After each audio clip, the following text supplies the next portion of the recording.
God.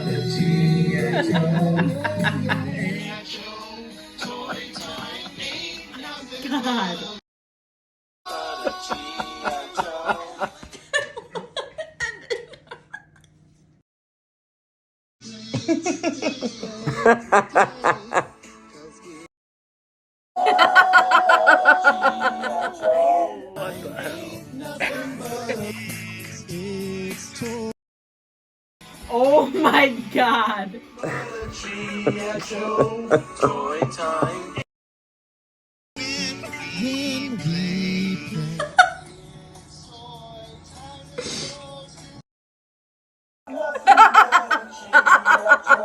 That is.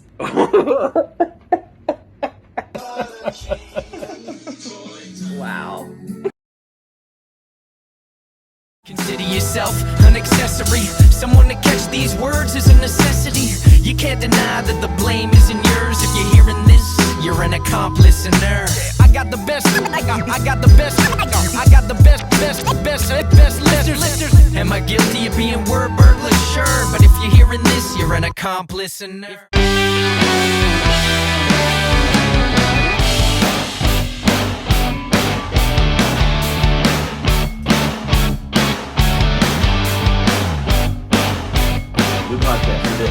New podcast, do this.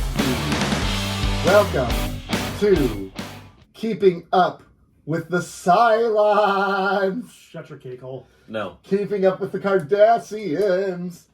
A proud member of No Podcast Network. Yes. Yet. Question mark? We're single and we're ready to mingle. Welcome, this is Nick. This is Rob. This is Joe. Hey, and welcome everyone to our podcast. We're happy to have you here. It's been a while. It's been 2 weeks. And before this podcast, we were unfortunately having premature conversation. And it was we were almost ruining all the good material before we started. We have good material? No, we don't. We don't. Why start now? Because our good material is based off of bad material. The Rolling Stone article. But we're going to get to that shortly. I thought you meant Cylons. How dare you, sir? How dare you? So anyways, He's not wrong. Welcome to our podcast.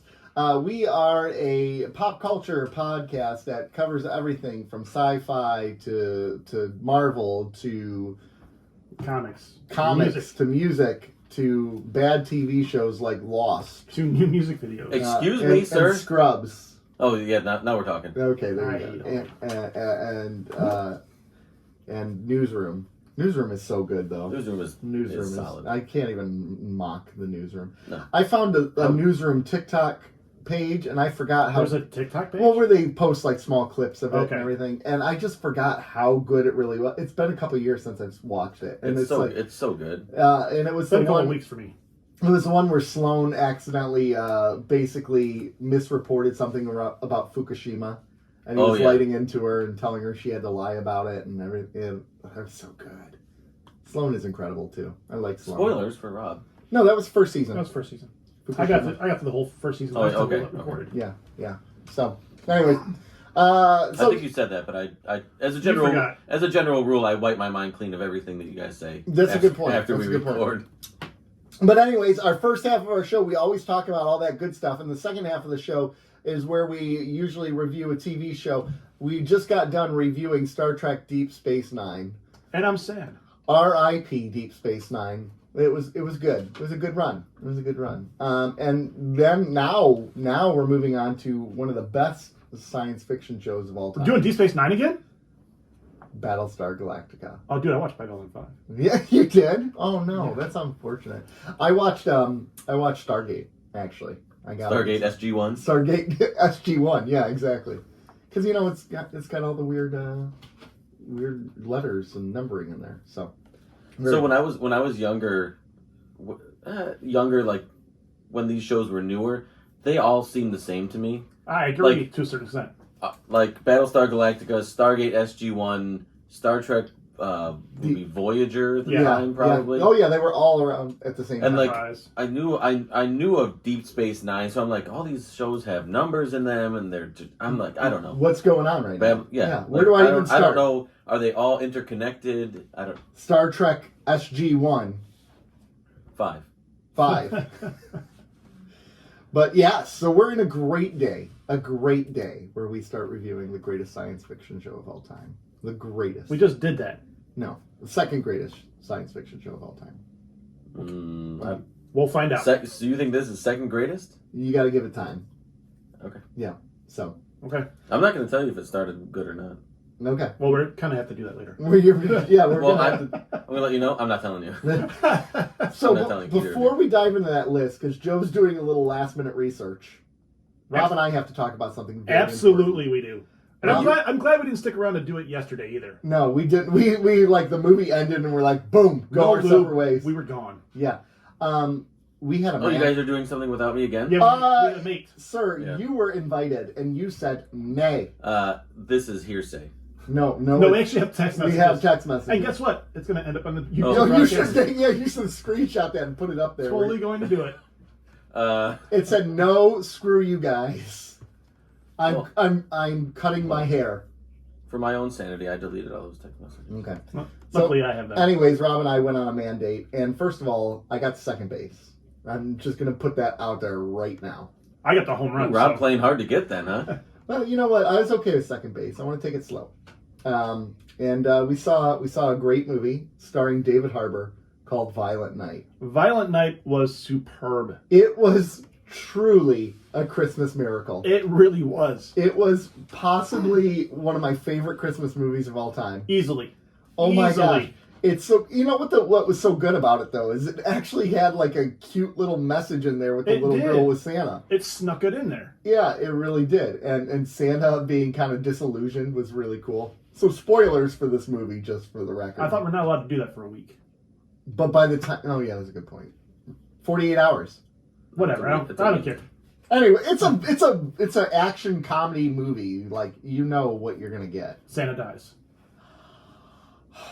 You spoiled it. Huh? You spoiled it. Santa dies. I did.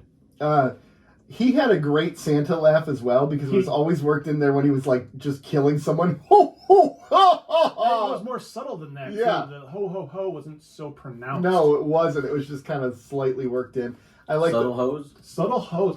I love a subtle hose. I like the fact they worked in. He was a former Viking warrior. Yeah. So with a hammer called Skull Crusher. Yeah.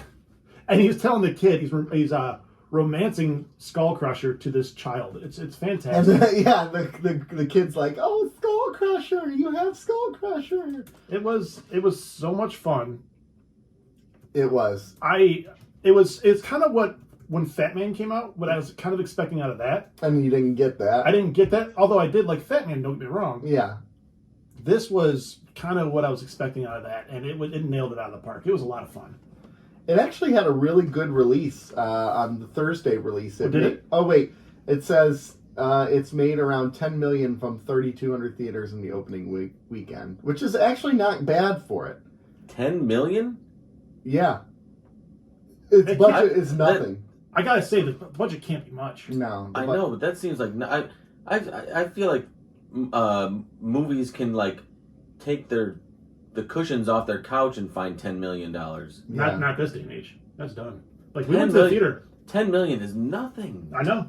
The reviews are not good by the critics. Really? Metacritic is because critics are garbage. 55 out of 100. Critics don't like movies like this. No, they don't. Because it's not meant to... You know what's funny? This movie was fun, and Nick liked it. I did. Wow. I did. Yeah. I did. But like movies like this, and I know I haven't seen it, but I know that this movie isn't really going to say something. There's no bigger thing that it's saying about... It's just fun action, probably. Yeah. Don't mess with Santa is what it's saying. So the critics are like, well, it's not... Critics don't like shit like this. But they should. But they should, because critics have a stick up their ass all the time. They really do. And movies like this just relax, go to the movie and see a fun movie about Santa just destroying people. And John Leguizamo was in it. He came out of hiding for it. Oh yeah, he did. He was kind of cheesy, but I think that was the intent. Did you see the movie? Yeah. Did you just call John Leguizamo's character cheesy? I know when Santa takes a candy cane and sucks it into a point and shanks everyone with it. Come on. Oh my gosh, it's so great. That's awesome. It's so great. It is. The wood chipper. Oh gosh. Okay, so how does it compare to Better. Silent Night, Deadly Night? Better. By Did you know I was going to ask that one? I did know that one because that one was a big hit. There's only like but that one is more serious, right? Like that one's like about a psychotic person who dresses up as Santa. No, this is about That's Santa a great. Claus. I love that movie. Though. This is about the Santa Claus, Not the one. The one Santa Claus. No fakes, no pretenders. He's truly Santa Claus, and I love how all the time he's like Christmas magic. I have no idea how it works. Yeah, that's pretty cool. It is pretty cool. Yeah. Oh gosh, it's so good. I give that a solid a 9 out of 10. I'd say I'm right there with you because I enjoyed it that much. It was what I wanted to perfection. And Beverly D'Angelo was amazing as the mom, the matriarch of the family. The family was incredible. I will say the one thing I wish one of the characters would have bit it. The sister? No, the son. The son. Oh, I know because of what he did. Like he's kind of a dirtbag. Even no, I'm talking about the one the influencer. Oh, hashtag blessed. Hashtag blessed. Yeah, that was pretty good. Yeah, he can rot in hell. So, anyways, go see Silent Night or Violent Night. It's really good. And then tell us what you thought of it. Yes, we have a phone number and we have social medias for that. Yeah, we do. We have all those things and more. Yeah. No, well, 734-494-0980. Yeah. I'd love to hear your reviews. I'd love to hear your thoughts. We have one to play today. We do. Oh my gosh, we do. Oh, I gotta. I don't know if he's gonna. I don't know if he's gonna like it that it's getting played, but we play them all. Yeah, we play them all. We're whores like that. Yeah, we are. But seriously, I'd love to hear your reviews. I think that would be a lot of fun to hear. It would be. It would be. We'd like that. So anyways, moving on from Violent Night, we go into something else that makes some of us feel very violent on Hold on. here. I want to say that I want to give a plug. While we were off, you guys may not have podcasted, but I certainly did. I tried. Marv didn't let me on. No, he did. No, he didn't. I told him that you said to get bent and that you didn't want to take part in his podcast. I was in the queue going like, really, dude? Did you just call it a queue? Yeah. Okay. Well, I mean, is that what it is? It's a queue. Yeah. Gosh, bro. I hate when people call lines queues. Oh, we were all in a queue to check out. Just call it a line, bro. Well, that's a line. A queue is for like when you're waiting for a roller coaster. That's a queue. It's a line. You're queued up. You're queued up to get on. All right. Anyway, so I got to sit down. You're just being contrary. You are. So you were on his podcast. I got to sit down with Marv, his podcast. You sat down with Russ? No, with Rob. Okay. I was going to say Rob and Marv. Marv. Pods Like Us. Okay. Is his podcast. And we sat down and talked about Christmas TV memories and like general Christmas memories and stuff around this time of year. Yeah.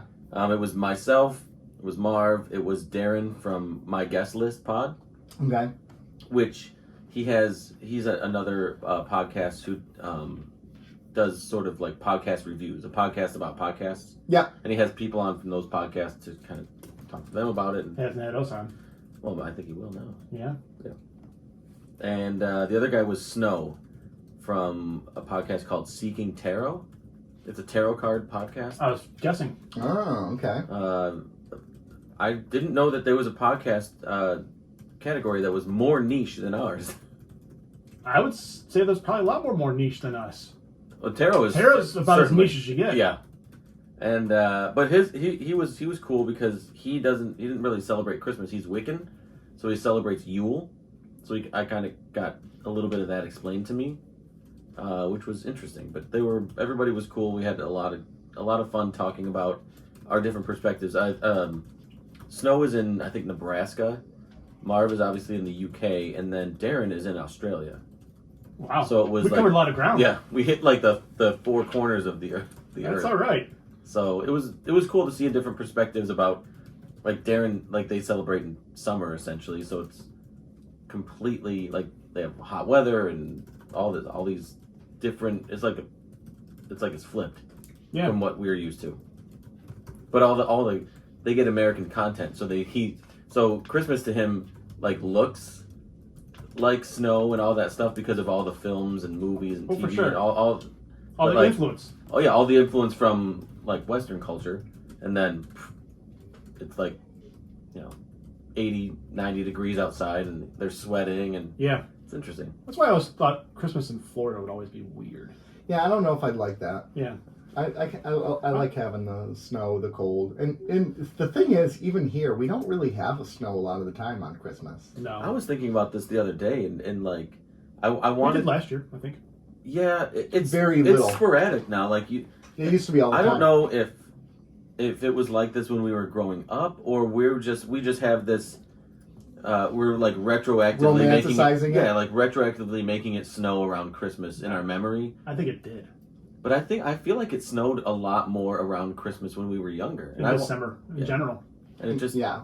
I wanted to sort of map out like the average temperatures in the December since we were like each of us were born. It was I don't know. I feel like it doesn't snow as often around Christmas now. But when it does, it's perfect. Yeah. Agreed. It is. When is that? When is Marvel releasing that? I don't know when it's coming out. I think it's got to be within the next week or so. I hope so. Because he just released another podcast about Christmas that he recorded before ours, and that came out this past week. So I'm gonna guess in the next week or two. Perfect. Hopefully before Christmas, I would guess. His timing might be terrible. Otherwise, you're gonna keep it in the can for a year. You said it in the can. Yeah. But it was a lot of fun. I'll take your word on it. There was a lot. Oh, of you're not gonna listen? I'm gonna listen to Fine. it. There was a lot of trailers. You know what? We don't want you to listen. Yeah. I don't care what you want. I'll do what I want. Joseph, Marie, Hosking. How do you know my middle name? I know. It fits. It just kind of It does go. Yeah. I like it. It does. There were a lot of trailers this weekend. All dropped like on Thursday or whatever it was. Yeah, there was Guardians of the Galaxy 3, Indy 5. which I haven't watched No. the trailer for. Indy 5, which I haven't watched the trailer for. What? I haven't. That looks. I never. Pretty good. It could be fun. I Yeah. never saw Crystal Skull because the Keep it that reviews way. were so bad. Yeah. Well, if you were to go by that theory, you wouldn't have watched Violent Night. Yeah, but Indiana Jones was perfection, and the first three were reviewed well, and the fourth one came out and was destroyed. So it's like I think the objective with I'm just being smart Indiana ass. Jones and it's very Violent different. Night is Very different. And the new Transformers trailer actually made the movie look like it could be entertaining. I actually watched the Transformers one. I will say that because parts of that look pretty badass. Yeah, I was it really did. I was obsessed with Beast Wars back when I was a kid. I loved Beast Wars, and they nailed Optimus Primal for sure. Yeah. I'm pretty pumped about that one, as long as it doesn't go cheesy. It can be fun, it can be comedy, but like Michael Bay went a little too cheesy, like robots peeing on other robots and jive talking robots. And the balls. What's wrong with that? It was pretty clear what he You was. sound like a jive turkey yourself. Yeah, I know, but he was making racist robots is what he was doing. Well, the robots weren't racist, but his interpretation of the robots was racist. I still argue the first one was great. Don't the robots hate humans? Yeah. The Decepticons. Well, not all of them. Well, some of them are racist then. Wow, are you lumping all of them together? That sounds very racist. All robots are Yeah. the same. You people. You robots. All you Cybernetic- What do you mean, you robots? Yes. I'm datedly so mad at you right now. You're an anti-robot? An anti-robot. Yeah. Lord.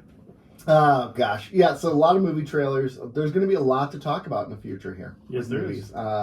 Super Mario Brothers movie. I watched the trailer for it, and I was okay with that last trailer. It's okay. The newer trailer. I still am not okay with Chris Pratt's voice. Nope. But Luigi was cool already. Just that little bit of Luigi I was a fan of. Did you watch the... Oh, my God. I have no interest in that movie. There was a rainbow ride moment there with the... Yeah, there was Rainbow Road. There's Rainbow Mario Road. Kart. There was A fight with Donkey Kong on a traditional Donkey Kong set. Which, really? Yeah, which looked pretty funny. The princess looked pretty cool, too. Who plays the princess?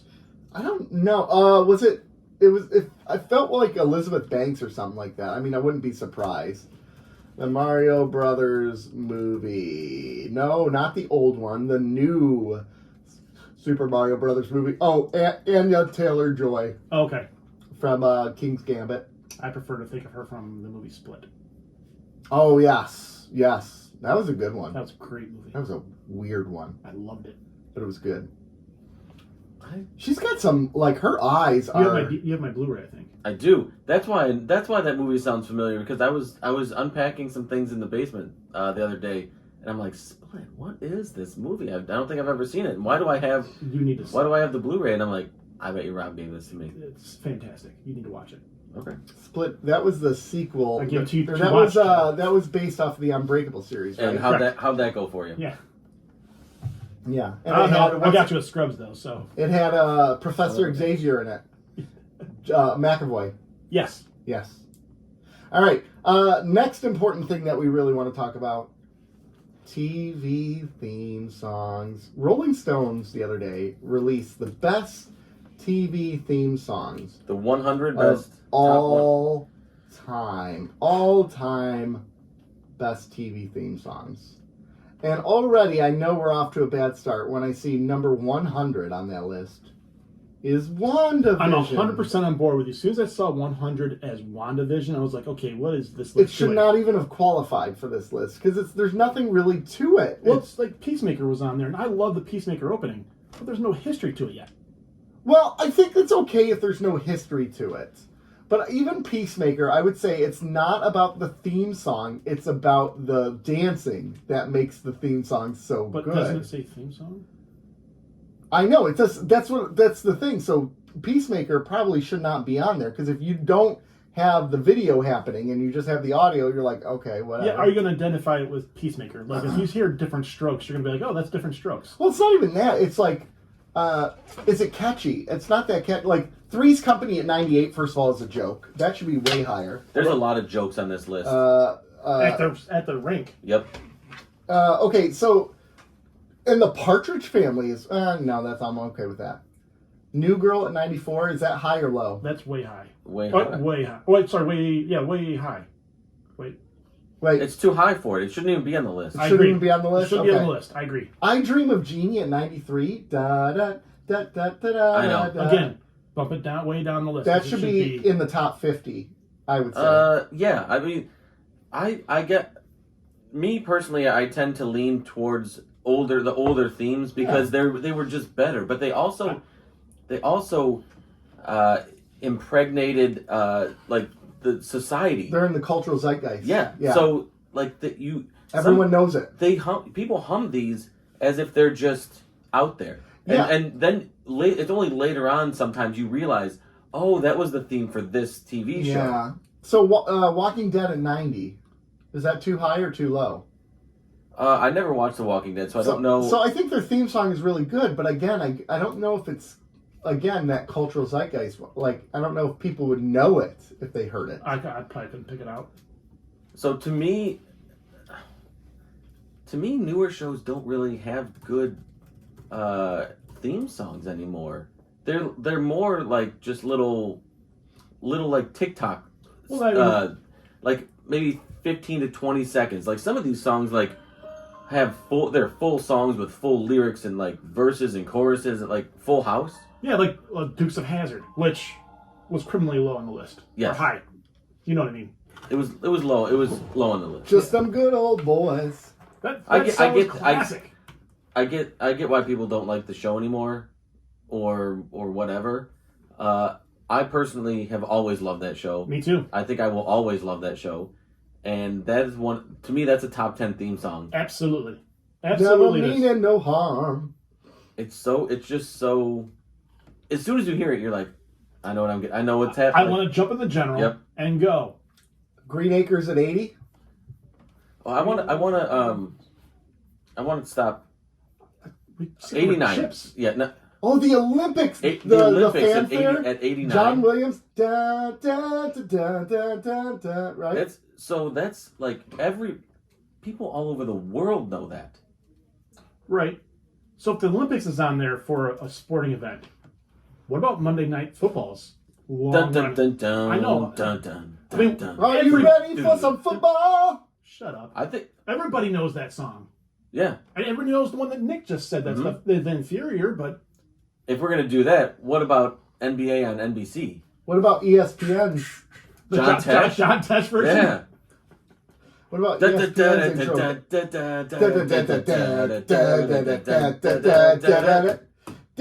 Oh my gosh! That's hype. That is so good. That makes me want to go punch retired 5-year-olds. and they brought it back for Olympic basketball. Oh, really? Because I think NBC still owns the rights to it, so they have it for Olympic basketball. Oh, I would bring it back too. That's a good call.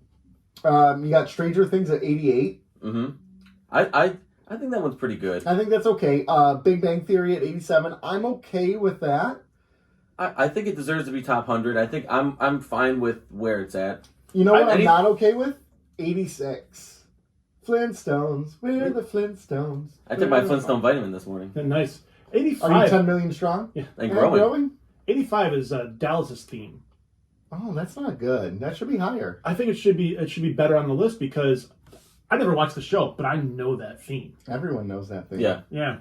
The Where in the World is Carmen Sandiego theme song is amazing. Yeah. Do it, Rockapella. I think Phineas and Ferb on there. I'm Where in the perfectly fine with. world is Carmen Sandiego? You're fine with it being on there? Yeah. Oh, yeah. In the 70s or 80s. I think that's about where it should be because that's a great theme. Was it on? I didn't see. Is it what number? 770. Okay, I'm fine with it. Anywhere in the top or anywhere in the second 50. I have okay, so let's go in the 60s here real quick. Dawson's Creek, and I know it's gonna sound like a homer, but honestly, I picked anything from the CW or whatever that is. I think the Smallville theme stands out more. The Save Me thing, it just pops more. The thing, and it's been made fun of more. So the thing is, with a couple of these, and Dawson's Creek, Dawson's Creek, The Wonder Years, Big Bang Theory. I think there's a couple other ones on here. The OC, which we'll get to, but so those That's ones way are too high. but those are actual songs. Yeah, but they're not. So should they qualify? I think it's fine that they qualify, but I think that's why they're viewed better because they were actual songs, and as soon as you hear that song, you think of that show. Whereas you're not going to hear the Smallville theme on the radio in 1997. Right. You're going to hear Paula Cole singing "I Don't Want to Wait," and then you're going to be like, "Oh, I love." And you're like, "Oh, Joey and Pacey and Dawson." And I actually that never popped in my head when I heard that song. Creepy What Affairs popped in my with head Teachers. was change the radio station. I am not okay with this list having Mad Men at 79. One moment. It's top 50. Mad Men's theme song is absolutely a banger. It should be top 50. Especially when the drums start going in there. Still on it. Oh yeah. What's happening? I don't know. Someone's talking to us. Someone's talking to us. Okay. It's yours. Is it? Yes, Something it's went yours. You got it. Where do you got it? Okay, right here. Yes. Okay. There's. Mash, Hold on. this- Hold on. We haven't got to 55 because there's a few before that. Full House at number 69. Everywhere you look. You should just stop reading the list right now. That is a top 25 theme song of all time. I agree. It's probably too low on the list, depending on how you want to look at the list. Full House is. It was catchy as hell. Yeah, and it was part of that golden age of TV theme songs from like the mid 80s to the early 90s. They nailed it back then. They were home run every single time. Yeah. So much so that even the parodies of those. Oh, it's not going through the right thing. Oh, keep talking. So anyway, so even the parodies of these makes the list, and it's way too high. But there's a parody. Evening TV. This is the whole song. Yeah. Yeah, it's a That's whole... what I'm saying. These are whole songs. This wasn't a radio song, but it was. Some of these theme songs were whole songs that were fleshed out. Yep, exactly. Now I think 55 is criminal. Yeah. For MASH? Yeah, being where it is. I think 64 for the Wonder Years is also criminal. Oh my gosh, the Wonder Years should be almost top 20. Top 20. And I know that so Rob, you were a homer for Smallville. I think Seinfeld at 56 is criminal. I'm okay with that. Seinfeld is top 50. No, bro. Hold on. You know the bass line to that. It doesn't make it. Everybody knows great. the bass line to it. It's classic. No. You're out of your mind. You guys are out of your mind. You're out of your mind. I don't even have a mind, so joke's on you. They have Frasier way too high, though. 50 Actually, maybe not. Why is Lost on there at all? At 54. Lost doesn't have a song. It does. It's Boom. Yeah, that shouldn't be on Yes, there. I don't like Lost on there at all. Okay, so there are so many egregious In entries living on color here. at 52. I think the most egregious of one that I like that I wish was higher. I think of all of them on here, I think it's Sesame Street. At Oh my 50. gosh, Sesame Street should be top 5. 100%. Top 5. Sesame Street should be top 5, and it's at number 50. You're telling me there's 49 other shows, and you're telling me that Succession at 25 is better than Sesame Street? Get out of here. Was Weeds on here at all? No. Weeds should have been on this list for sure. Law and Order at 43. I think it's top 50. I'm okay with it. SpongeBob at 42. Come on. What? Oh, come on. SpongeBob is generational. I feel like Law and Order should be higher though. It could be higher. I don't. Dun dun dun dun I'm dun. I know neither one of you guys probably Well- saw the show. Hill Street Blues has one of the best opening yeah. themes ever. Yes, And it does. I think 27 is way too low on the list. It should be much higher, much better. Dude, Well. Here's the thing. I think it could be. Yeah. come on. It's such a good song considering the show it is too. Oh, Yeah. you know, this makes me want to get a cigarette out and smoke it and just sit in my chair and Well, the thing look is, at my vinyl records. the And this thing, was before my time too, really. but the And thing it's is so with good. these is the shows that they put ahead of it makes it like, okay, now I can see why. Now I need it higher. But okay, what number was that? I don't No, know. 27 for Hill Street Blues. Okay, all right. So we have to mention 24, Star Trek. How do you feel at It needs 24? It needs to be top 10 It's because in the area. everyone knows it though. Everyone It should knows be in the top 10.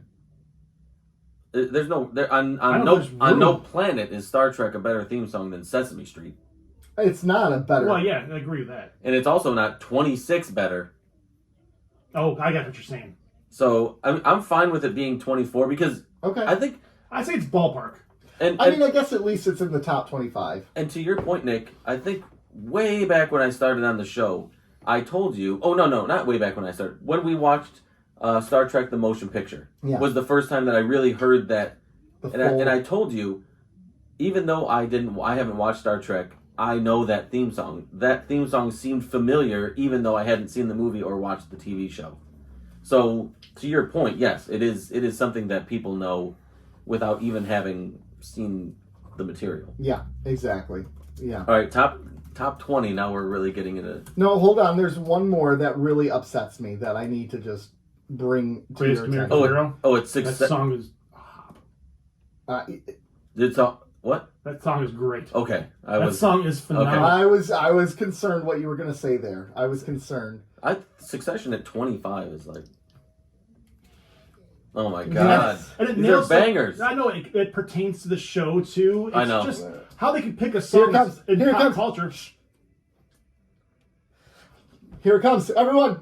Believe it or not, I'm walking on air. I never thought I could feel so free. Believe it or wait. Oh, I got the words wrong. Who could it be? Believe it or not, I'm not home. George is not home. I know. That might be the better version. Yeah. Oh my gosh, that's such a bopper. I know. I'm okay with it at 29. I'm going to be honest with you, but I love that song. Yeah. So Unbreakable. I like that one. again, another show that I think suffers from the content of the show. Another show's song that I think suffers from the content of the show. All in the Family at 20. I think it should be higher. Mostly because it's so classic that Family Guy ripped it off. Right. To which I don't even think Family Guy's on. And it was the sung list. by it was sung by those two together, and I think that's kind of a cool thing. Like Yeah. sitting around the piano singing together. It sets you up for the tone of the show. For sure. Yeah, I love that. I do love that show, but I love that theme song.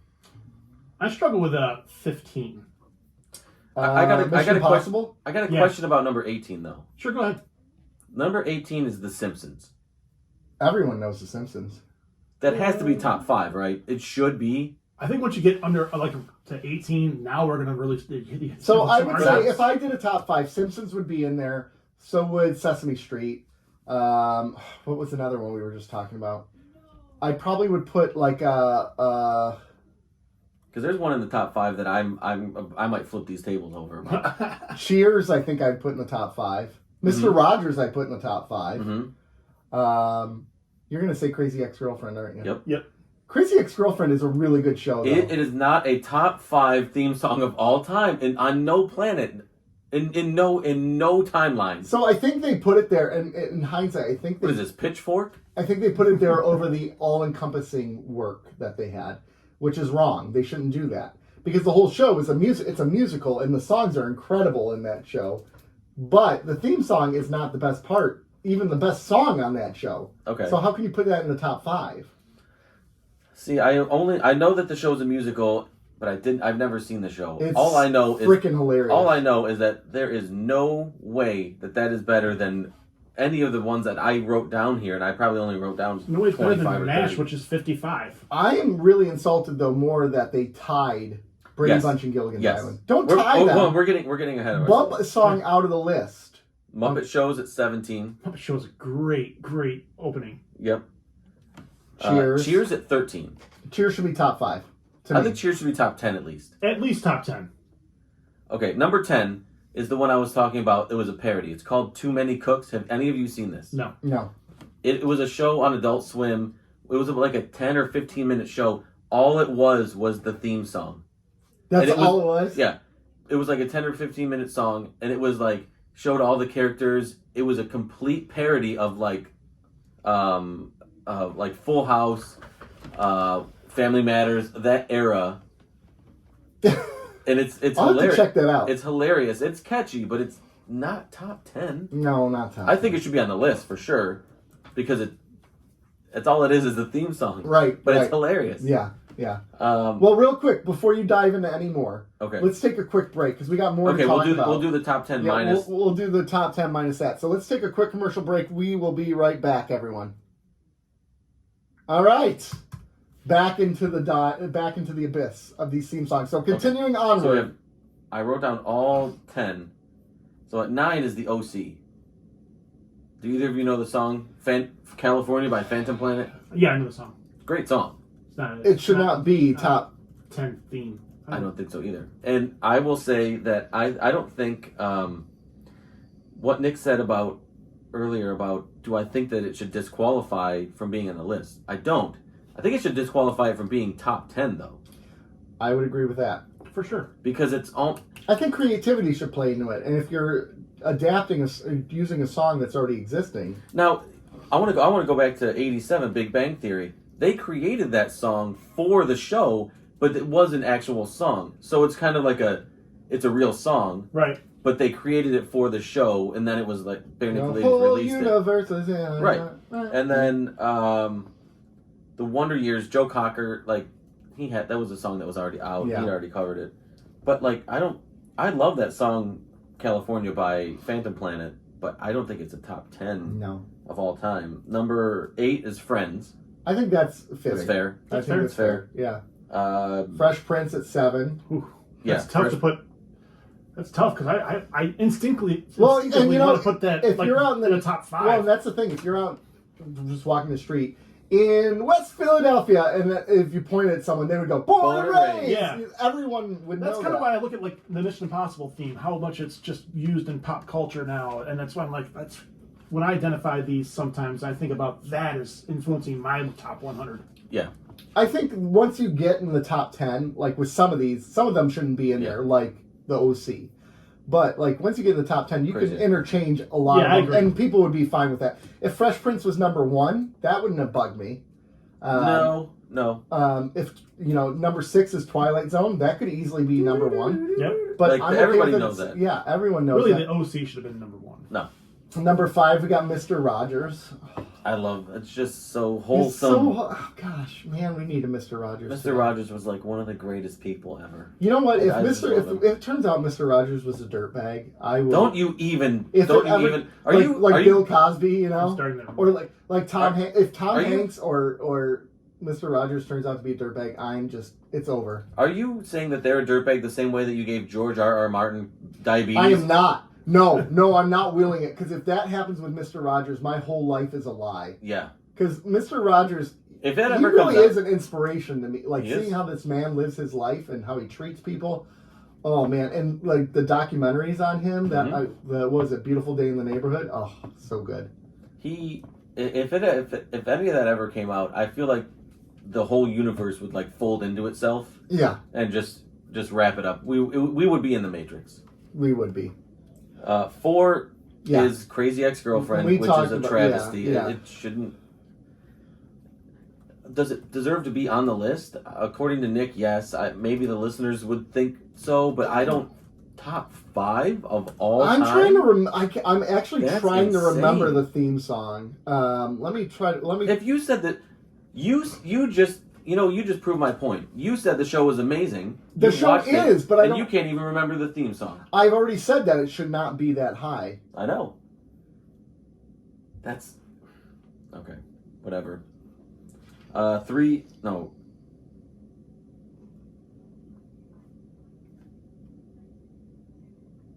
Yeah, this is not a good theme song. No.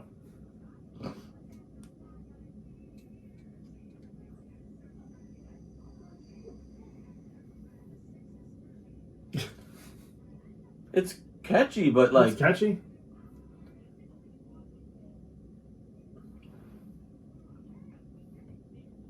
put it on the list. Fine. Just not That's a sexist term. I love that. a second 50. Put it on the second 50 somewhere. Mm-hmm. You're telling me that's better than Full House? No. That's better than MASH? It's not. That's better than All That at 92? No. No. Sanford and Son. That's good ranking for Yeah. Sanford and Son. The tie at 2. The tie at 2 is irritating. Yeah. Irritate. Don't tie them. Take No. something off the list, like the OC. You know what it does? WandaVision. WandaVision. It's still a good song, but it awful. shouldn't be in the It's- top 100. They didn't tie any other one, and you're gonna tie number 2, Of all shows to tie. and then you're gonna do a disservice to both of those shows, which have excellent theme songs in their own right. Because everyone knows the Brady Bunch. Brady Everyone Bunch knows and Gilligan's Gilligan's Island. Island. Yeah. Ugh. Stupid. There's a story. Sorry.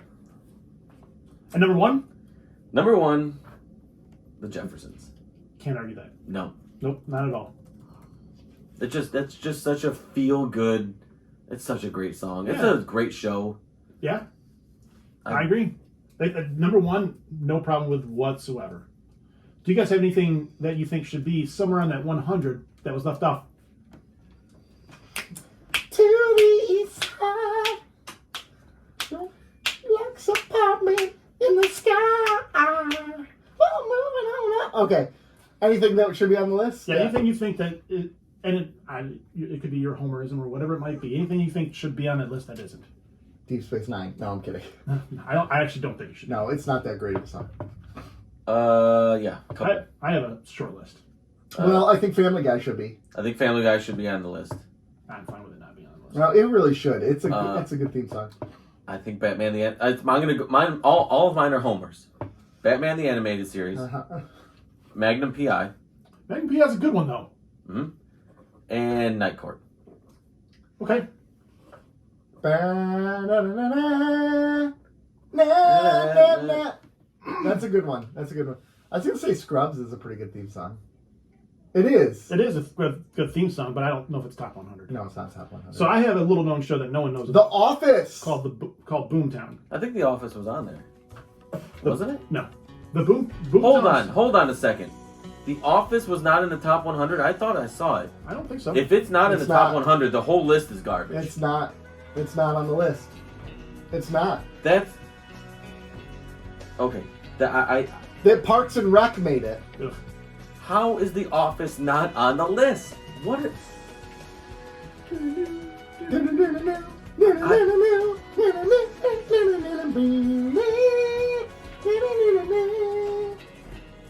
Who doesn't air drum as soon as the drums come in?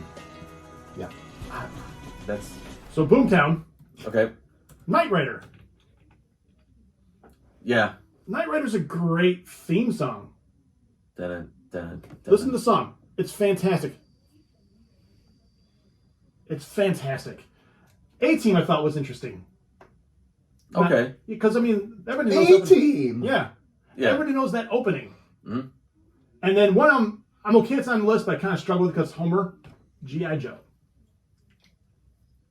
I'm okay it's not on the list, but I really want it. You know what needs to be on there? Transformers. More than meets the eye. I don't. That's a good one. I don't know if it's because of our personalities. Because we're nerds? Yeah, but I feel like there should be more animated shows that are on that. Teenage Mutant Ninja Turtles. Well, that's a great one. I think is another solid Absolutely. one. Teenage Mutant Ninja Turtles. Teenage Mutant Ninja... Welcome Back, Cotter. That's on there. Oh, it was? Okay. Yeah. Okay.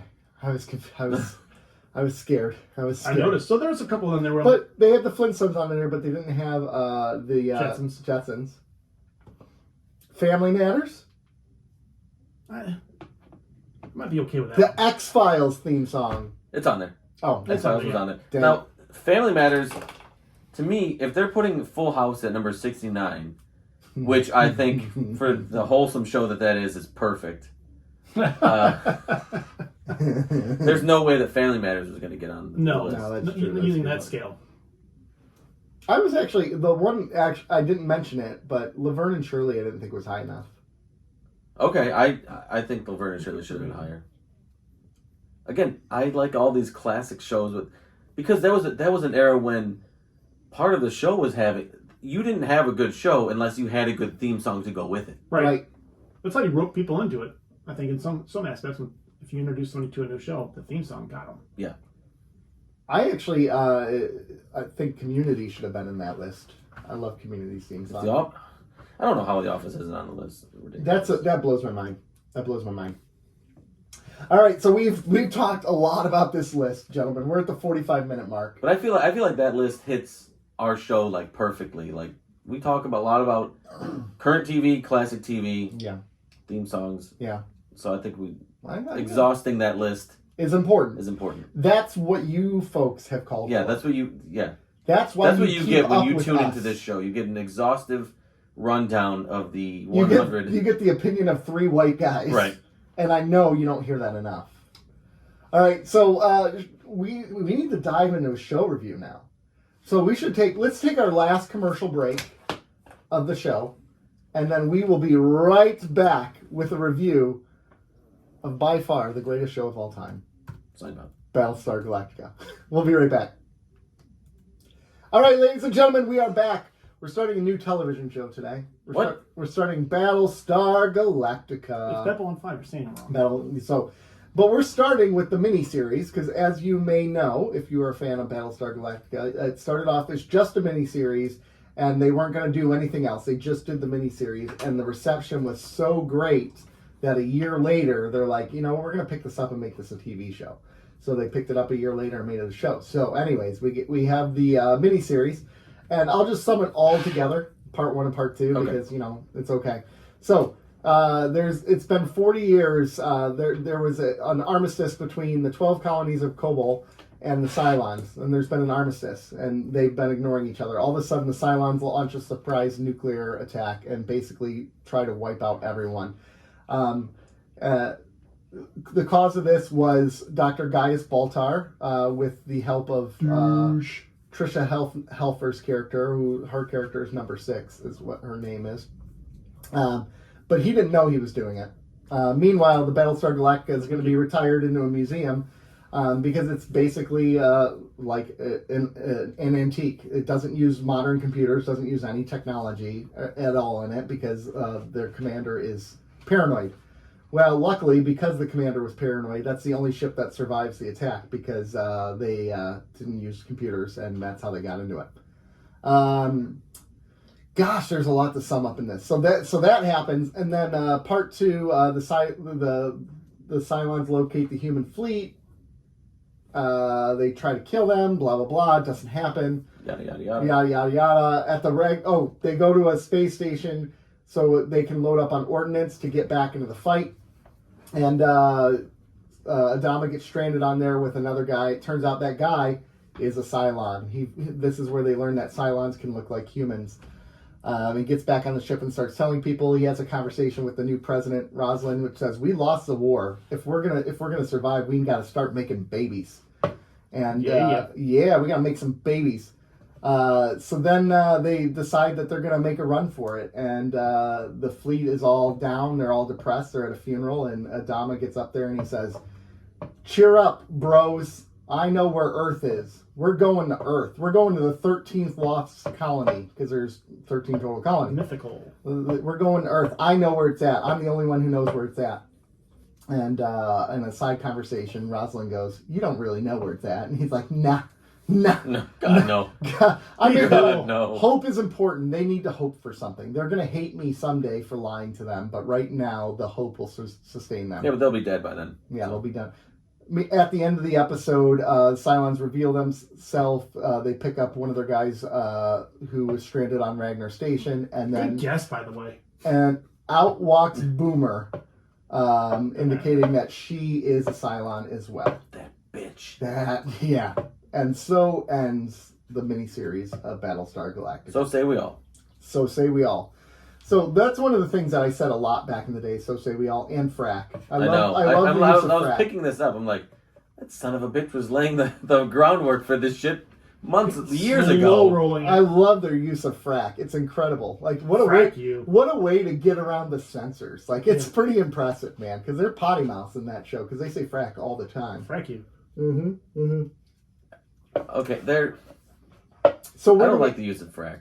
You don't like it? No, it seems cheesy. It seems like cheap sci-fi. It's not the first show that's done that. I know, but it's like... But they gotta have their own language. Yeah, it's another planet. Oh, they do? They're all speaking English, but they gotta have their own language? Is it just that it's so close to the other word? Yes, it sounds like... Why don't they just say... Frick. Gosh darn it.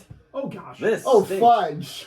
Right. It's like watching Die Hard on the CW. You know what I mean? Yippee-ki-yay, mother fudger. Right.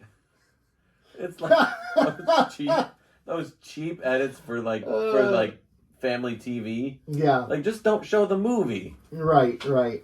I get that. Okay, I can see it. Didn't that. take a lot away, but I was like, every time. Initially, get used to it. Initially, every I time struggled Starbucks with it, said it. But by the second episode, I was like, all right. Yeah, you'll get used to it after a while. I'm used to it now. All right, I guess this is what we're doing. Just like the "so say we all," you get used to it, and then you're like, "That's a kind of a cool saying." I actually like I don't mind that. So say we all. Having your own like sayings, and I mean, what is their god? Cobol, right? Yeah, the Lords of Cobol. So the Lords of Cobol. They have all kinds of different ones. They that's follow their religion. They follow the Greek gods, which is why they use like Athena and all these. Starbuck. Yeah. No, not Starbuck. But they're worshiping the gods. Yeah. The retail gods. Yeah.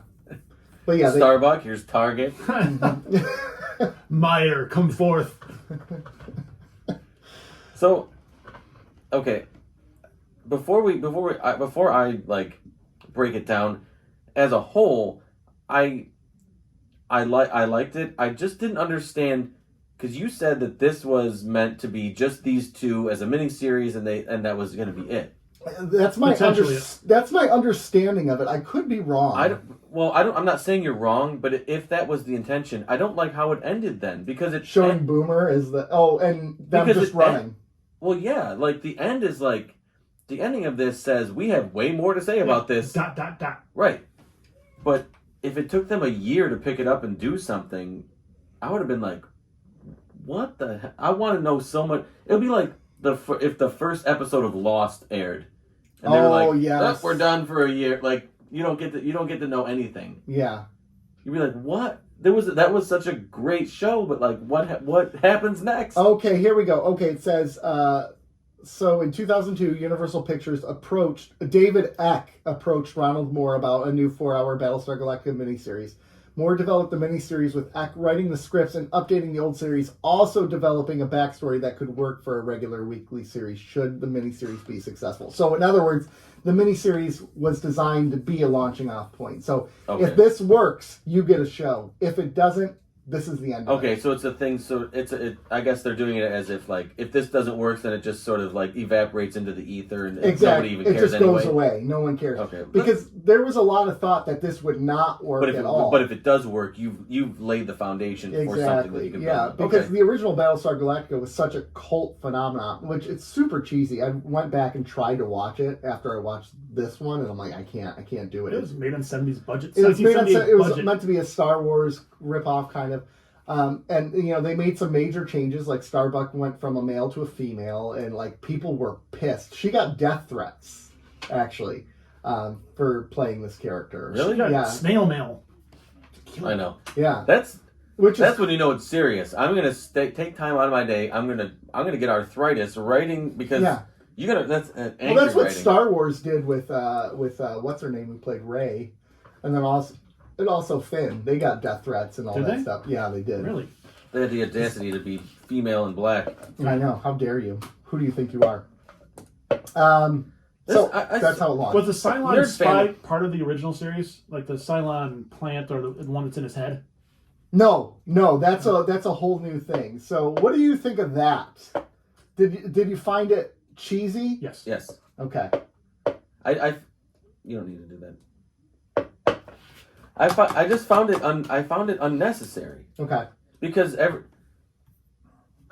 I guess for the plot point of like her manipulating him, Mm-hmm. you need to find a way for her to be around more. You need to find a way for her to be around almost all the time. Yeah. In his conscience. But it did feel a little bit cheesy. Okay. Because I thought And overdone. Yeah. Overused. well I she think was they hot, were. so I don't. I think they were. The whole point is they were establishing it, right? And so they kind of had to overdo it at first. They probably had to force feed it. You're right. But And I don't know. I totally dug the scene where she was trying to give him a handy, and he zoned out. And I like the fact that because usually when shows do this, the character is just kind of zoned out. That he's not actually acting out like what's it's happening. not actually, but he's really there. But going, he was like "Ah." he was like actually acting it out. And I'm like, all right, well this is. This is interesting. That was a pretty funny scene. But I thought the Cylons were as a foe, as an enemy. I think they're very well done. Yeah. Setting it up with how serious you need to take them. Yeah. Almost immediately, right? Right. I mean, they basically wipe everything out. The one thing I really did enjoy was how they showed their utter domination of them without actually showing anything. Because again, this was made after September 11th, right? Mm-hmm. So it's basically showing how people reacted to this extremely traumatic event without actually being there in that moment. And I appreciated being the viewer, to people hearing the news for the first time and reacting to it without actually ever seeing anything. right. And I dug that. Like, they didn't need to show the nuclear war happening on Caprica. They didn't need to show the fleets being decimated. Like, we didn't need those. We didn't need those battles, right? We got a few of them, right, where they go out to fight the Cylons and their ships get turned off.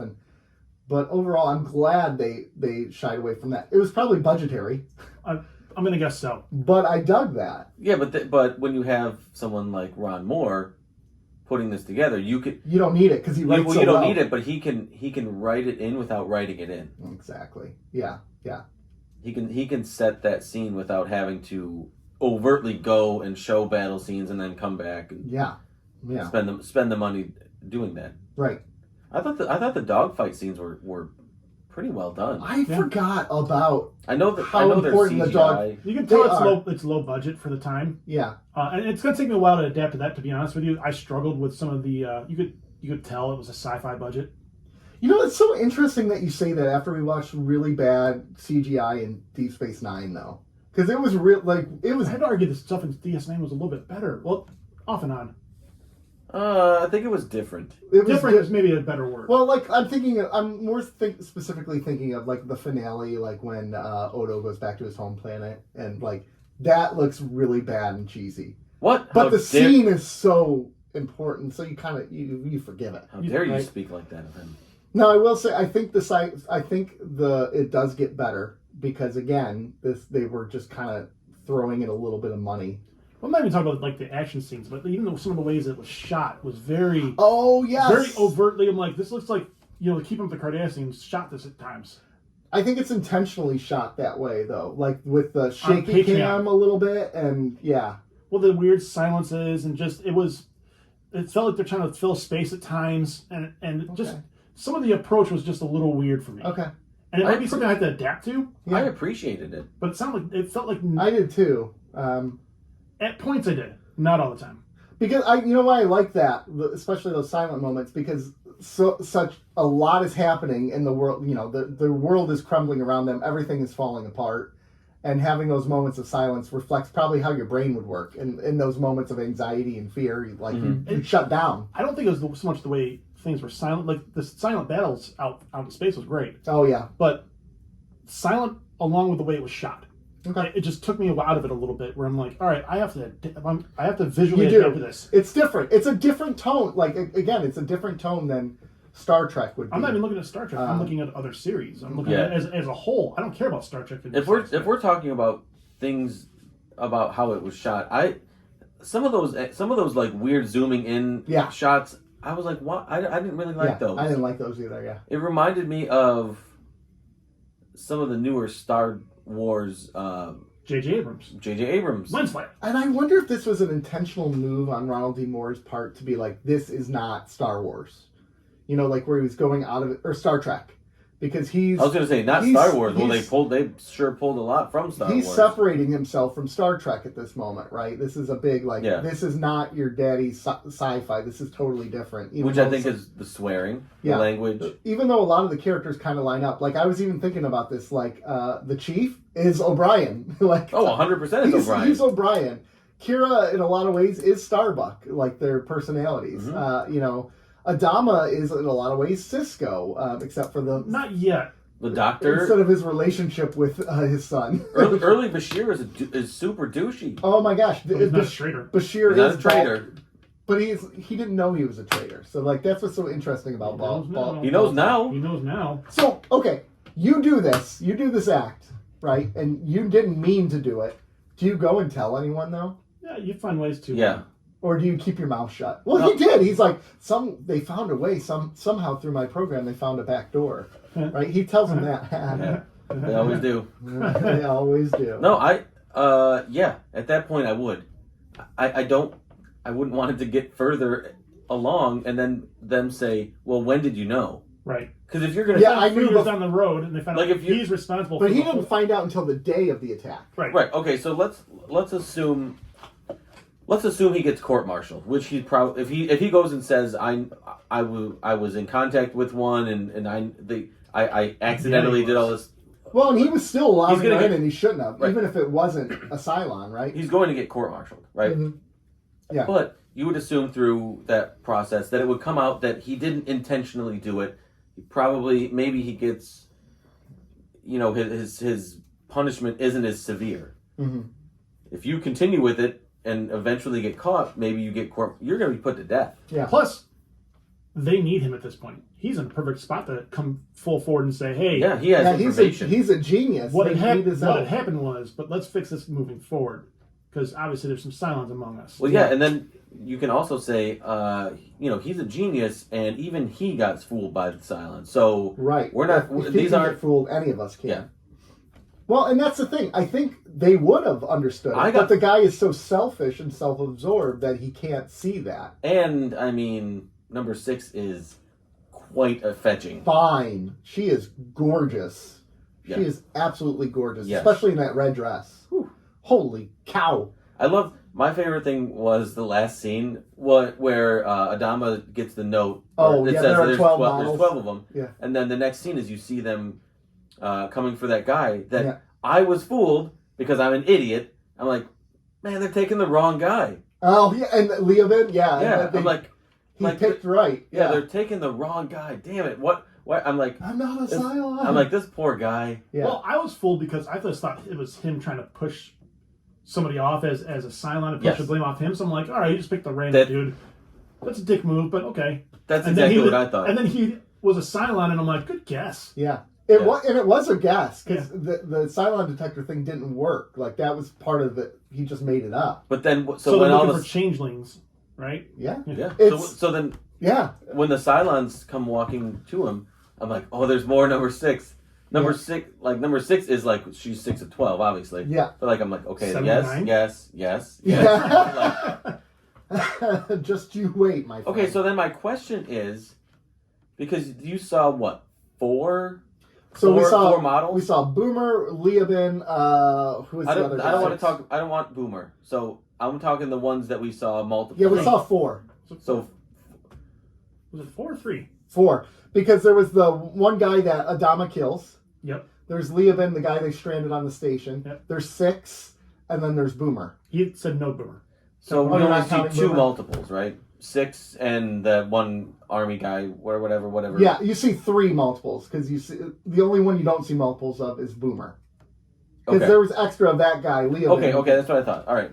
So we see 4 Mm-hmm. of the 12. Mm-hmm. So there's multiple Boomers out there then? Yeah, that's what they're alluding to. Just like there's multiple 6s. So then that was the Boomer that we saw in the final scene. Probably wasn't the It one that's wasn't the on same Battlestar Boomer. Galactica. No, it's a different Boomer. Correct. And we don't know it because they did a whole bunch of overlay where they said we don't know if they're activated even, so we don't know if Linda Park's character Right. Boomer is activated yet. So Right. That's interesting. Because when they die, they get transported into another body that's somewhere else, and all their memories go with them, right? So when Adama killed the one They're guy, like Yeah. just like Dax or a Wayun. that's what I'm trying to tell you. Oh, yeah, There's yeah. a lot of similarities here, which I think is very intentional on well, maybe not intentional, but like Ronald D. Moore is drawing off of what he knew and what worked. I think these are pretty. Common tropes in sci-fi, Yeah. though. Oh, So sure. I don't think it's necessarily he was like, oh, these are all great things that I did in Deep Space Nine. Let me just use them over here and write different characters. You're right. No, I think. Until we run across one that has a worm in her belly, then we're like, wait a Wait. second. Hey, hold Second. on. What's your name? Mad Zia? Who's Mad Zia? Tell me about Mad Zia. Mad Zia Rax. Weird. Yeah.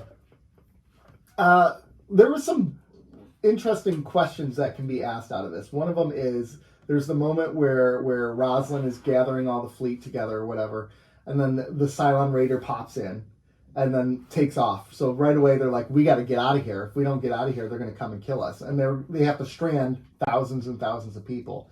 Is that an easy decision to make? Or is that a difficult decision? Oh, the one where the first decision where they went back and forth with. She said, "This is an order from the president of the." Of the 12 colonies. Right. I'm not taking orders from a school teacher. Yeah, I dug that. That was a great scene, That was a and good I was like, I'm like, who do I you side with? Well, like Adama, like he's right. he is right, but like if it comes from the very fracking top, Nice. Yeah. like But I'm what sorry, what does the top matter at that point? yeah, Like, this if is it's the annihilation, sec- if it's total this is- annihilation, This is the Secretary of Education.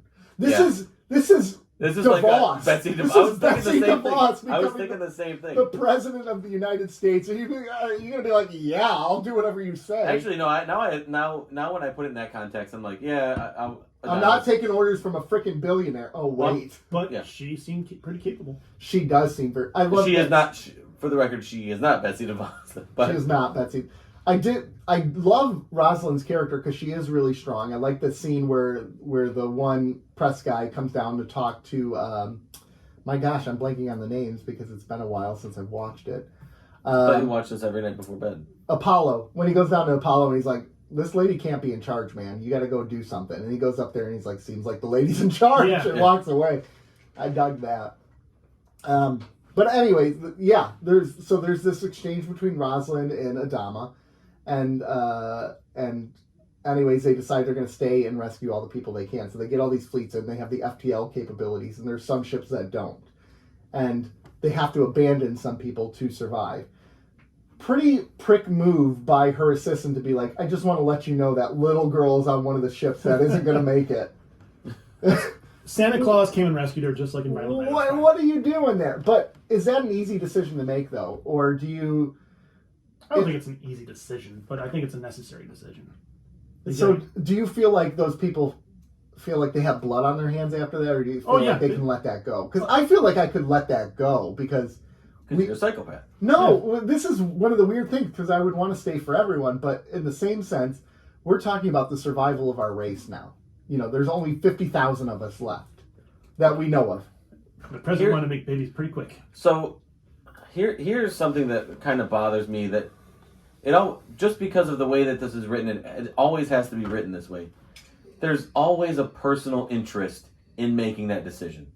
So in the case of Adama, his son is on that ship, right? Yeah. He wants him to abandon. Well, because he wants his son back. There's always a personal interest in making that decision. Yeah. Would he make the exact same decision if it wasn't his son? If it was Starbuck, or it was somebody else that wasn't family? He already lost another son, right? Yeah. Yeah. So we're in a Saving Private Ryan situation here, aren't we? Yeah. So, but why wouldn't he jump his ship to his location to rescue his son? I don't know. I'm always like, oh, of course he wants him to come home, but that's why there's conflict. Yeah. Would he align with the president and be like, okay, Yeah, I get that. Yeah. But that's part of the question is, would you do that? I think I'd line up pretty close with Adama here. Oh, for sure. Me too. Yeah.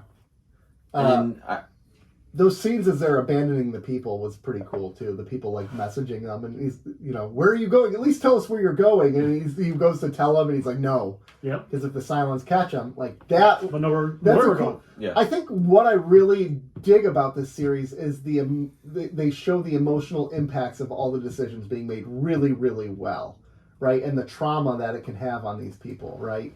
Like having those messages play as you're getting ready to jump out and leave them behind. They're like, "What are you doing? Why are you leaving me? Damn you! You're gonna burn in hell for this." As you're warping away, surviving. And but I thought that was very subtle. Another subtle way that Ron did put it's a very subtle way that he approached how powerful the Cylons are without doing it overtly. Exactly. You know what I mean? Yeah. Like, we can't even tell you where we're going because the Cylons are so powerful that they will get that information out of you and we'll be dead. Yeah. Without actually having to write that dialogue. He only wrote, didn't need to say it. Yeah. Right. Yep. We realize how yeah. He wrote it in one line. Yeah. Yeah. I didn't even think about that. How impressive of a writing job he did based off of that. Because you do feel the threat of the Cylons really strong. 6 is terrifying and gorgeous, but she's terrifying all at the same time. He has a daunting task of setting up a whole brand new enemy, right? Yeah. And selling you how dire the situation is. Mm-hmm. But he does. I feel like he doesn't waste time. Everything he writes for the Cylons it just builds upon how powerful they are without having to do it in a way that beats you over the head with it. You don't. There aren't scenes where they're exposition. There aren't scenes where they're beating the shit out of people. No. You get, instead of that scene, you get the scene that we just talked about where they're like, we're not telling you where we're going. It's kind of similar to that first time the Jem'Hadar were around, where they took the ship and ran it into what looked like the Enterprise. And you knew it was a real right threat. then and there, those people are legit. Yeah. Yes, but even that is a bit more beat you over the head with it. It's a visual holy shit, if they're willing to do that. Well, I agree, but the sentiment, you're right. The sentiment is the same. It's like with one act. Yeah. Listening to you guys talk, I gotta ask you a question. Yes. 6 is her name, right? Yeah, 6. Where's she on Barney's crazy hot scale? Oh, she's she's in the top right corner, right? She's top tier, man. And she's a religious zealot too. That's the thing. She keeps talking about God's will is for them to be together. God is love. As she's murdering people. So the top right corner is incredibly hot and incredibly insane, right? She's right there. Is Trisha Helfner. She is number 1 on that list. She's not number 6. No. She's number 1.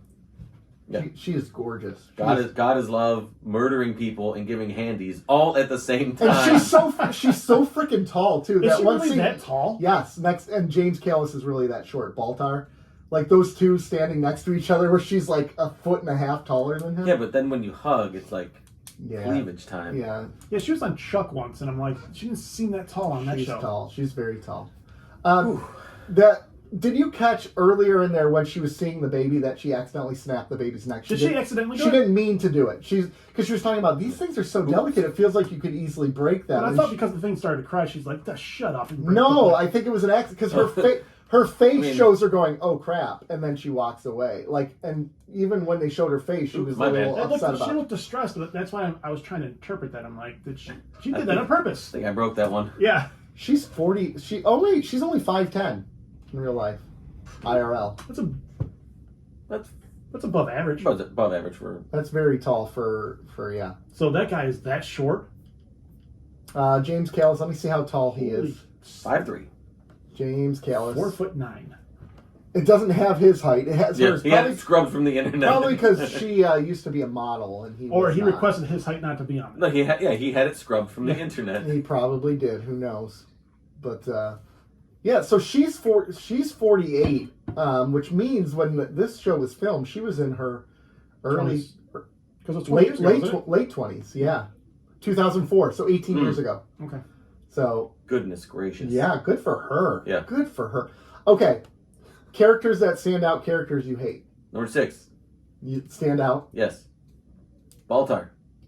Love him or hate him? Hate him. Hate him. Oh, see, yes, I do hate him, but I Starbuck. like his character. I love Starbuck.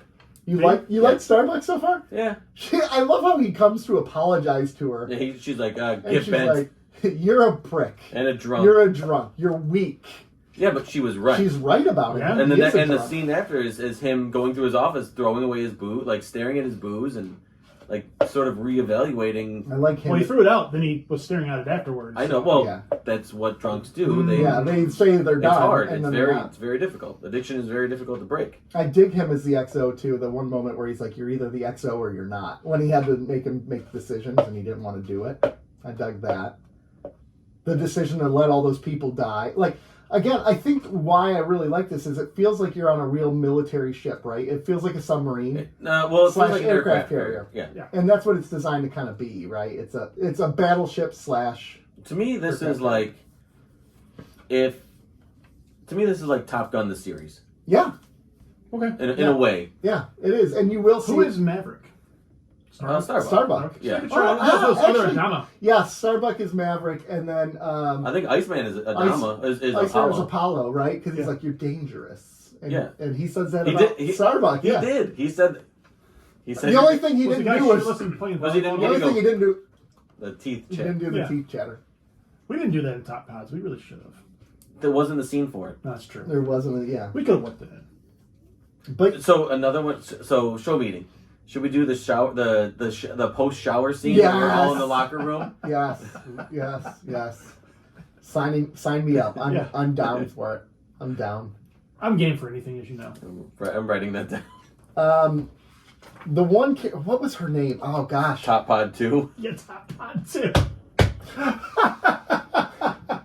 That's a Patreon thing, people. I like the character of Billy, who's her aide, who's like this Billy. Oh, and just really? he randomly gets kissed by the woman in the like The wow, communications I know. officer. and she's gorgeous. Billy the Virgin getting kissed by the the Cylon, right? No, D. she wasn't. It was the No, communications Candace officer. McClure. Oh yeah. Okay. Her D is who she is. She's from South Africa, by the way, and she's gorgeous. There's a lot of attractive people on here. Apollo's not a Apollo's a good-looking guy. good-looking dude. He's a good-looking guy. Captain Adama is not. No. No, La Bamba. He is not a good-looking man. Well, that's okay. That's okay. He's been through some shit, man. Yeah. Saltai, not attractive. Saltai, who's that? The XO, Okay, no. Colonel Ty. Aaron No, Durrell. What did I call him when we watched it? Battlestar Galactica. John McCain. Oh, John McCain. He Yeah. looks just like him. And it kind of tracks with his character, Yeah. too, a little bit. So, yeah. What other characters do I like? There was... Okay, so you have Adama, as the commander. I like Adama. Adama's a good guy. Laura Roslin is now the president. She stood out the most probably to me. She was great. I liked her swearing in scene, like the nervous, Yeah. like I like, and everyone's depressed. Like What's they're the all in show? shock. What's the show where Designated Survivor? Yes. Thank you. With Kiefer Sutherland. Yes. Yeah. Damn. Look at that. Yeah. You have Starbuck, Kara Thrace, Captain Lee, Apollo Adama. He seems okay. Kind of a prick. I'm interested in the dynamic between him and his dad. Yeah. Oh yeah. Yeah. And I think that's probably what stands at the end of the second part of the miniseries. That was when he goes to talk to him and the dad's like, no, not tonight. We'll do this another time, Captain. Well, okay. So can I tell you guys something that I thought about, and Rob's gonna hate me. That interaction, that relationship, reminded me of what I hoped for from The Visitor. Yes. So yes. So the scene is like, we'll talk later.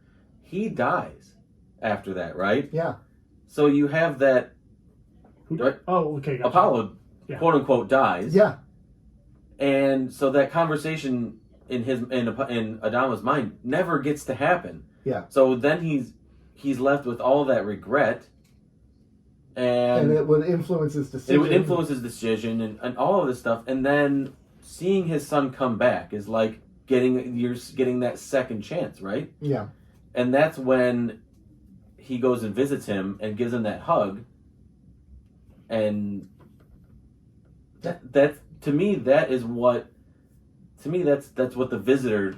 That's I think what the Visitor was trying to give me, or what it gives Rob and a lot of the people that view it. And that's a second chance. Exactly. And I think this is where, so my viewing of Battlestar Galactica influenced the way I felt about The Visitor for this reason. And a lot of the characters' arcs in general is a lot of the stuff that happened should be impactful. We should feel it in the character arcs. And you didn't feel it in the character arcs. There's nothing in this show that gets forgotten. There's nothing. Like that carries over. That hug between Adama and Apollo. Oh, yeah.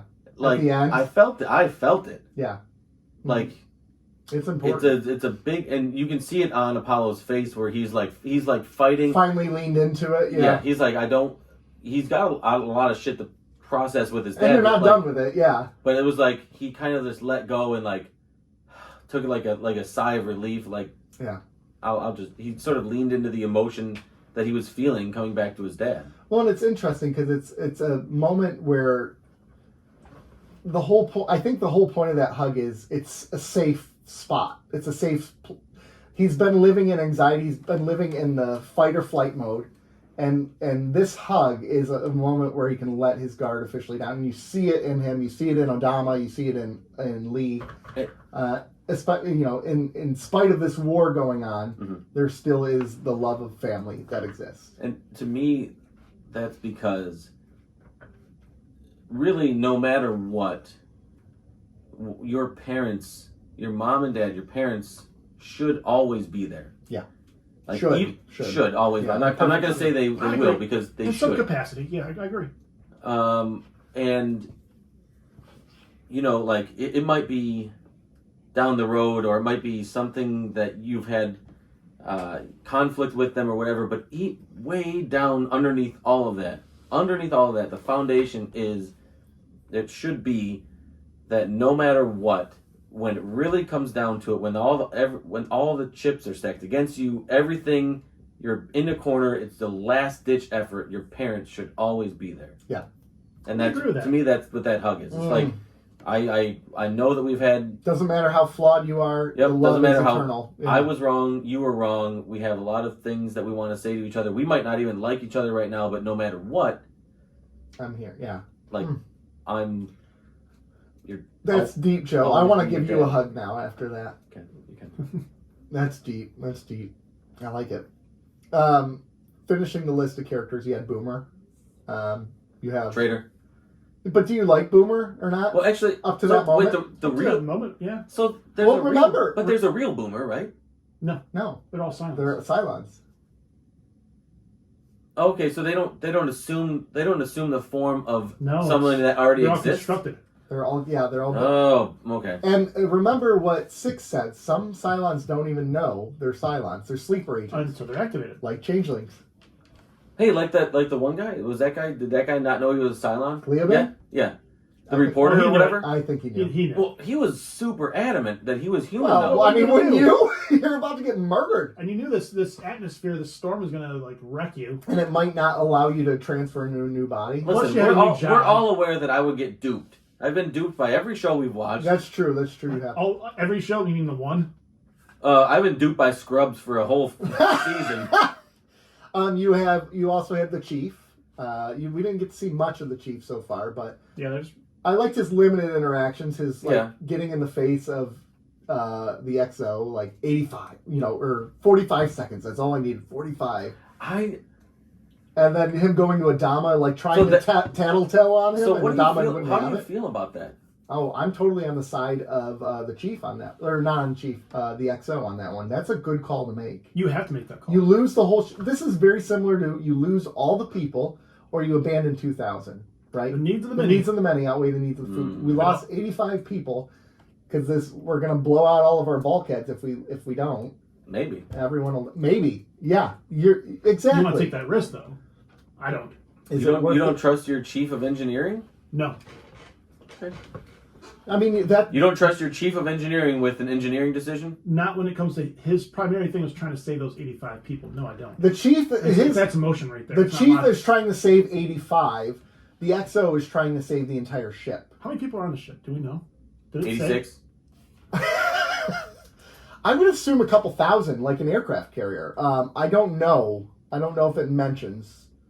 I'll look it up, but I'll do that off the air and kind of. I like that. When we watch this show, I'll be the one that doesn't pay attention. Yeah. I like that their solution is like, all right, listen, we need to have sex. Everybody here, partner We up gotta and start start making banging. baby. I love Like, it, but just start. But it's true. I mean, the extinction of Yep. the human species. What are you going to do? Well, you got to just start. Go full rabbit You mode. got to go nuts, man. I order you. Yeah. Number 6. Okay. But you can only they're not human then, right? They're The technically Cylons? No. they're no, not the Cylons. The other, the characters. They're human. So they're from Earth. This is a story. Earth is from them. Huh? Because one of their colonies that they What said about was drugs? Earth. They established the colonies, and then they all went off on their separate ways. So some went to Caprica, some went to the other colonies, some went to Earth. Earth is the 13th colony. Right. 5,000 people, by the way. 5,000 on Battlestar Galactica. Yeah. Okay. That makes them Approximately. It's like an aircraft carrier. I'm trying to do the math on how quickly they can repopulate.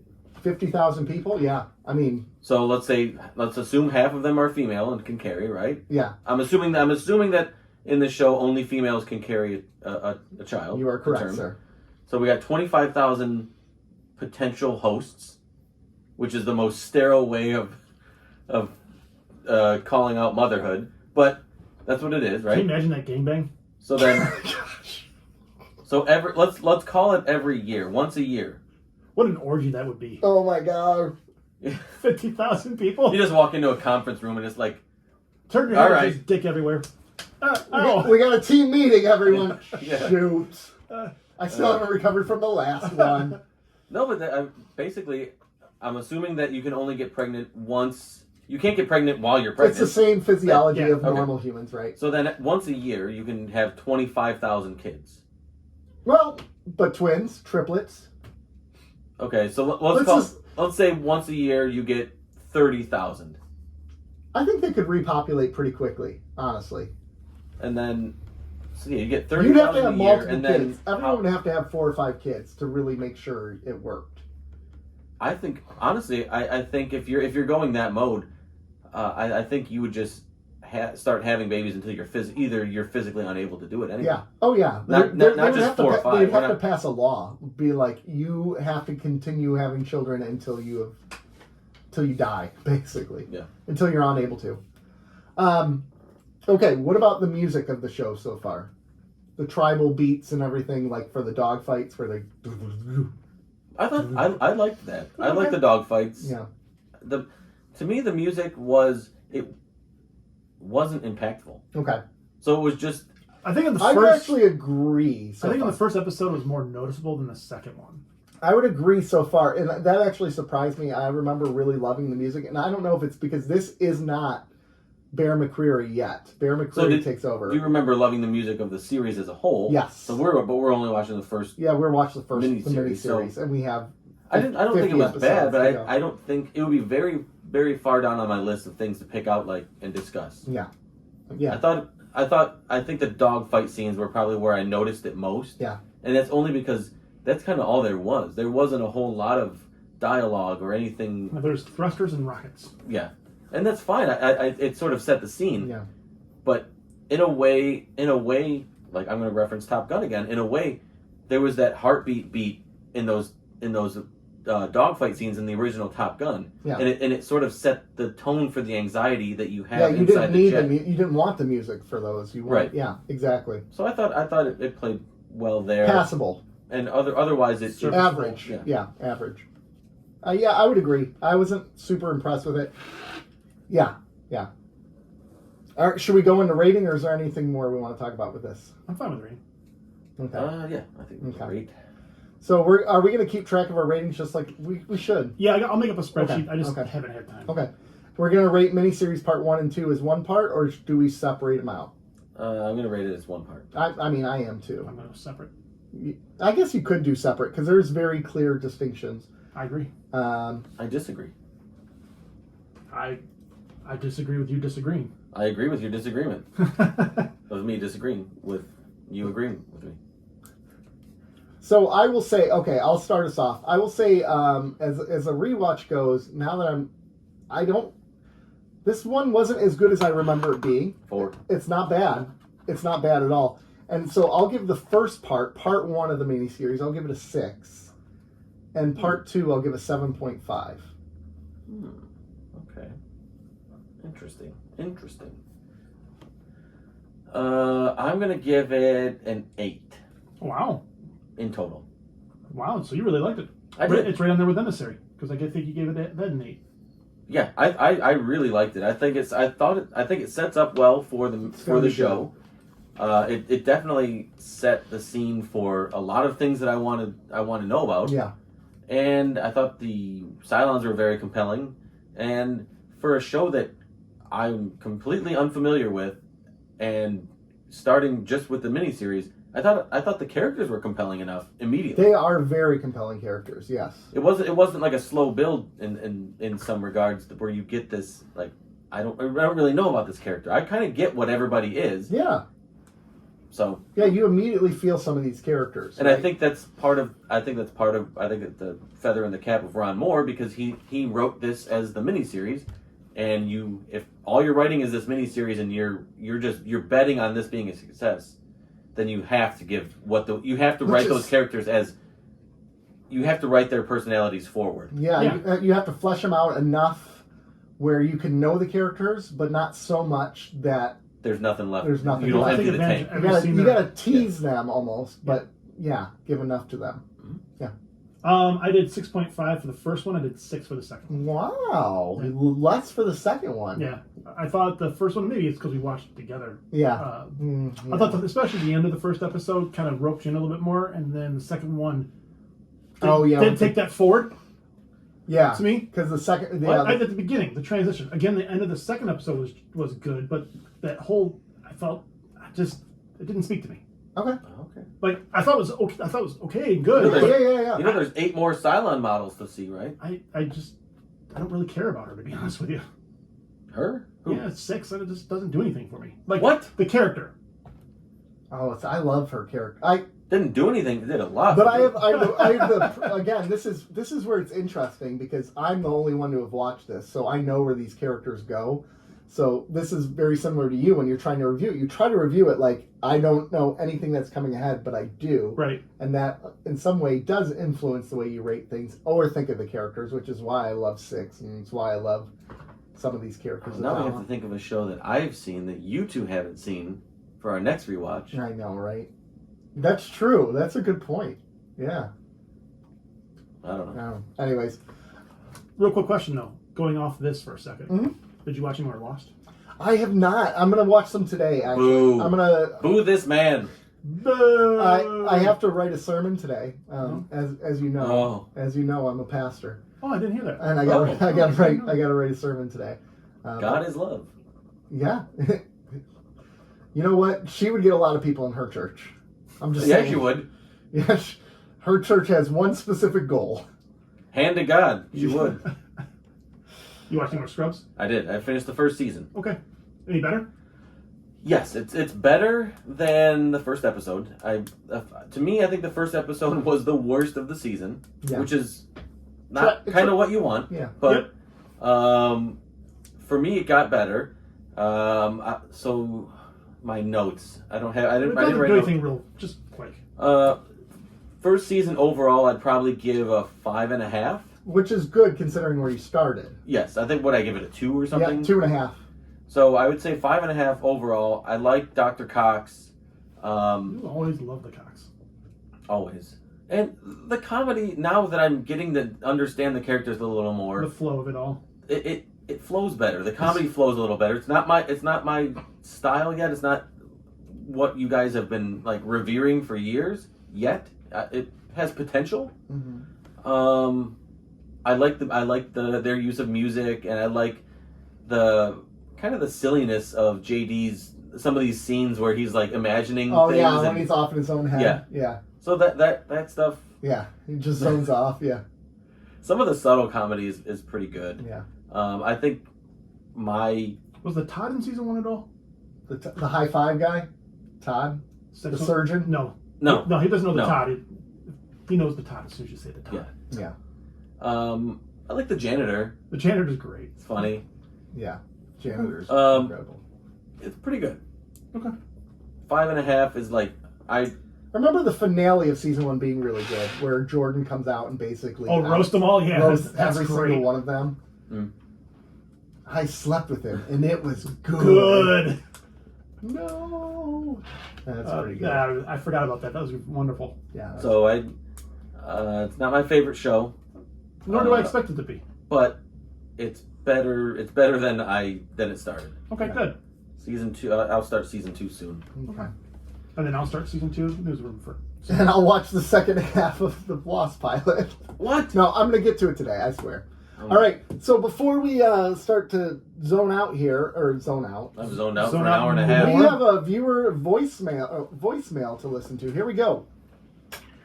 Hi, my name is Cole. I'm Hi, from Cole. Washington, and hopefully I got the right number. I just wanted to talk a little bit about Star Trek. Come to the Currently, right I'm place. driving to work, so sorry if you hear some, blinker or whatever. This is not potholes. Something I saw on YouTube was a video talking about how each captain was sort of the anti of the previous captain. Yeah, So, starting with Kirk, to Picard. usually plays loose with the rules. Then you get Picard, who's very much a stickler for the rules. Mm-hmm. Usually not too emotional, very logical with his approach to things. I love You have Picard. Cisco, who's very much emotional. Yeah. And then you just have Janeway, who's just psychotic. It's true. she And is. Archer's your typical hetero, cisgendered white male. Yeah. And that's, in my opinion, part of the reason why Star Trek died there for a little bit. But, yeah. So, not all of that is what made Star Trek what it is. It was... I'll be honest, I didn't call with the plan on this. I just kind of lost my train of thought. Man. So, Hold on. That's happy holidays. Good luck, guys. that's like me. I'll be honest. I totally checked out on my own thought. Okay, listen, I'm so Cole, I love related you. to him. I love Yeah. Cole. Yeah. Please call back if you remember. Just call back. Yeah. Because I've been on this podcast for over 2 years, or almost 2 years, over Yeah. 2 years now. Yeah. And I've done that probably a dozen times. I will start a sentence, and by the time I'm halfway through, I'm gone. Yeah. I don't know what I'm saying. We've all done it. I've done that on this show multiple times. I love it. Because I'll start out, I'm like, I'm going to make a very salient point, and I'm going to get halfway through, and I'm like Frank Costanza at Festivus. I'm like, I lost my train of thought. Halfway through, I'm just like, you gotta wing it. Yeah. And sometimes you don't. And Cole, you got it, Cole. That fits right into this show. But he had a very good point. Every captain's the anti of the other one. I did like that point. Horny Kirk, who was I didn't know all that. emotional. Picard, who We stoic as they get. Yeah. And asexual. No. He gets some. Yeah, He gets some. He goes to Ryza and he has his little statues. Wait, too. he goes to Ryza? Oh yeah. Yeah. He does. Everybody goes to Ryza. Yeah, he does. And then you go to Cisco, who's very emotional, and then you have Janeway, who is kind of psychotic because there's moments where she's very much by the rules, and other times where she's extremely emotional and goes off the deep end. And then he is right, actually. Archer is like the most straight, like stereotypical white guy. Response to 9/11, you kind of played it safe. Yeah, you played it, and actually they did a 9/11 kind of story arc in there with the Zindi. Yeah, it was stupid.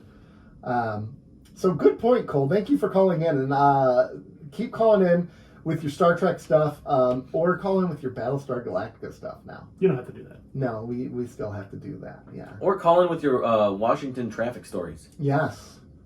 Do those things. How do they drive in Washington? We should tell people one day that we're recording and make the phone live. They call us on like while we're recording.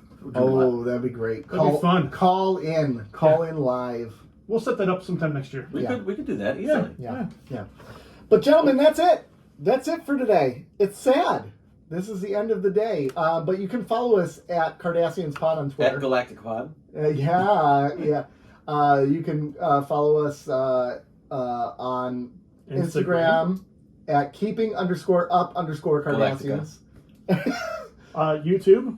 Yeah. Keeping Up the Cardassians. Patreon. We just released a gem Oh my gosh. on Patreon. 2 $5 $10 tiers. Join it. Because Join it, cry, vomit. You're gonna cry and you're gonna gag vomit. Yeah. Yeah. Dry heave. Ooh. Well, that's not what I was That's going not for. vomiting. That's not what you're going for. Anyways, everyone, it's been great. This is Nick. This is Rob. This is Joe. Thanks for keeping up with us. Bye. God damn it.